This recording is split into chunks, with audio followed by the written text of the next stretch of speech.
Chances are our next guest has perhaps had a few gyros in his time growing up in Brooklyn. Robert Batista grew up in Crown Heights back in the day when that neighborhood was one of the toughest in the city.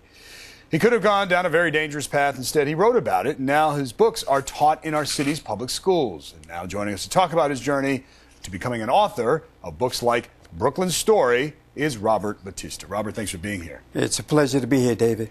Let's talk a little bit about that journey, Robert. Here's a book, Brooklyn Story. How much of this is autobiographical? I'd say most of it is autobiographical. I'd call it historical fiction. Yeah. It goes back to the 60s, right, where that revolutionary turmoil.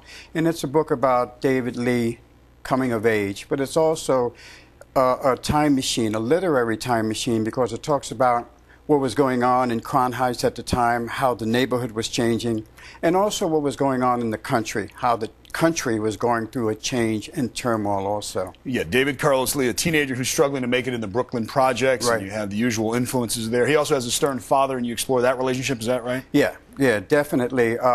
There was almost like a chasm between himself and his father.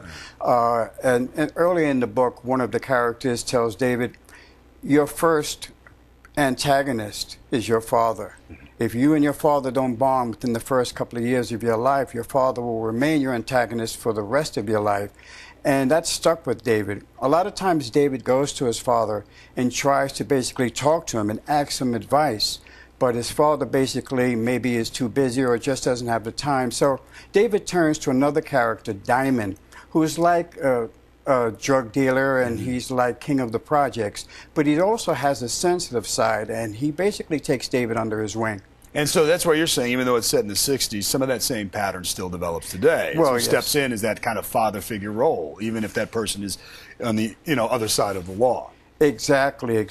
And, the characters are multi-layered, whereas the Diamond character, right, he's very close to his mother, but yet he's a drug dealer. And he's very, very multi-layered, definitely. Well, Robert, talk about then the relationship with the New York City Department of Education, because I know your books play a big role in some of the classrooms. Well, I was at a school a couple of weeks ago. The kids, what's good about Brooklyn Story and my other book, Street Angel, yeah, is that the kids see themselves in the characters. They're everyday type characters. And they say, I see David, or I see Moises, or I see Diamond every day. Okay. And they really relate to my books and the characters. And then when I go out there, I say, listen, if I can do it, I'm a Brooklyn kid, right, that came out of the projects.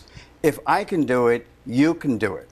Because for a while I was on the fence, and I metamorphosized and understood, hey, doing the right thing is what counts. And that's my message when I go out to the schools. All right, Robert Batista, everyone has a choice in how you make it. All right, thank you for sharing that with us. Thank you very much. Okay.